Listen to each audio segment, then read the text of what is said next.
What's going on, guys? My name is Germ and this is my show. I collect hate mail all about video games, and today I will be discussing why EA is the most hated, most evil, most diabolical video game company to ever exist at this point. And this all stems from the release of SimCity last week, which was a complete mess and just knocked EA right on its ass. So they released SimCity Tuesday and no one could play the damn game because apparently these servers were just totally fucked. EA then proceeds to take out leaderboards and take out cheetah mode and take out all this stuff which makes the game really fun. And it's not really the game that was advertised or shown to people previously before release. So people get very angry very quickly. And when people get angry about buying a product that's not what was advertised to them, they immediately want their money back. So if you bought SimCity through Amazon, you could get your money back at the time. I don't know if you can get your money back now if you buy it, because Amazon's had a huge warning right under the purchase for SimCity since Wednesday morning of last week, which is exactly 7 days ago, and it's still there. Now, if you bought the game through Origin, you could not get a refund. EA says no, no, no. So what people decided to do, and I don't even think that this is wrong. I highly agree with these people. If they really felt that cheated, I would do this too. They went through their credit card company and canceled the transaction through their credit cards for SimCity. If you do that, if you cancel the transaction through your credit card company, you're banned from Origin for life, according to EA. Which is just funny because EA, you should realize that these people that felt so cheated they went through their credit card company to cancel that transaction. They do not care about being banned from Origin. I understand what you're trying to do, but these people don't care. They're probably not going to buy another EA product ever again, at least for a long time after this. And then you expect people to not get mad about paying for something that was not what was advertised from you guys. Polygon gave this game a 9 pre-release, and I love Polygon. Polygon has a really good review system in my opinion. It's definitely one of the better reviewers. So they were doing updates throughout the week, and the last update for SimCity review was a 4. It went from a 9 to a 4 in like 3 days. Now everyone was curious as to why you couldn't make this game a single player game. Why does it have to be online only? Right? Everyone was just wondering. Everyone was asking for it, at least so they could enjoy the full functions of the game. So Max's studio head Lucy Bradshaw says that it would take a significant amount of engineering work from our team to rewrite the game for single play. EA is apparently saying that it's impossible to make this game a single player game. But here's the real kicker. So today, Rock, Paper, Shotgun put out an article, and they're claiming that that is false, that it is possible to play SimCity in a single-player mode. Apparently, a SimCity developer got in touch with Rock, Paper, Shotgun and told them that engineering a single-player mode would require minimal effort. So why isn't EA doing this? I mean, Kotaku ran tests on it, and it seems like the game could run in offline mode for 20 minutes before realizing it's not connected to a server and then syncing out. If they could have made a single player easily, added it on, then they should have done it immediately, that day when the servers got fucked. It's ridiculous not to do something like that. And then to get mad at the consumers for wanting their money back.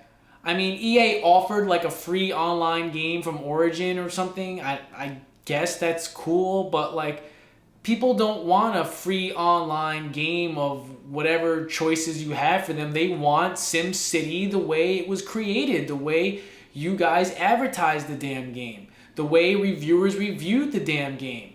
And then you claim that the game can't go offline, and it can, and you guys aren't doing it?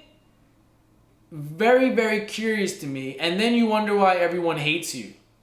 Now, if all this SimCity business wasn't bad enough, last week, around the same time, EA got into some more hot water with a video game publication called The Video Gamer. The Video Gamer was going to release an article saying that Dead Space 4 was canned. Dead Space is done. EA will not work on Dead Space games anymore because Dead Space 3 sold horribly to this point. I believe it's under 1 million right now, or around 1 million, hovering. So when the publication contacted EA to ask for a comment about the story before running it, EA told them to hold off a day and they will give a full press release explaining the situation. So the Video Gamer held off, heard nothing, reported the story. EA then came out and said that they are lying. It's not true. Dead Space 4 is very much alive and it's going to happen. Dead Space is still happening. Now, to come out and to call a publication of journalists, whether they be of video game journalists or any journalist, is very strong. And if EA is wrong here, if they're the liars, then they are in some real serious trouble, because you cannot call people liars like that, especially journalists, no matter what field they're in. Now, the Video Gamer has a very reliable source, according to them, and has a detailed account of his correspondence with EA prior to publishing the story, which sounds like they mean fucking business. EA Chief Operating Officer Peter Moore left a comment about the Video Gamer, saying their standard shoddy website journalism recipe born out of desperate need to increase click-through rates to support advertising revenue. He also wrote a bunch of other horrible things about them. I don't like this guy. I think he's a liar. You know why I would believe them over you, EA? Let's put it this way. Weren't you the ones that said Dead Space 3 needs to sell 5 million copies in order for the series to continue? You said that. I definitely believe that they have a source that was at some kind of board meeting or read some kind of memo or read something or heard something at EA that said, hey, you know what? Dead Space 3 ain't selling too great. Forget it. We're not doing Dead Space 4. We'll work on other stuff. To call out a video game publication like that and to call them liars, I don't know, man. EA, that's some dirty shit. That's not cool. These people, they're journalists, whether video games or not. You shoved co-op and shooting at people down our throats at E3 and other events. If you showed the game that's kind of underlining that, maybe you could have kept the core fan base.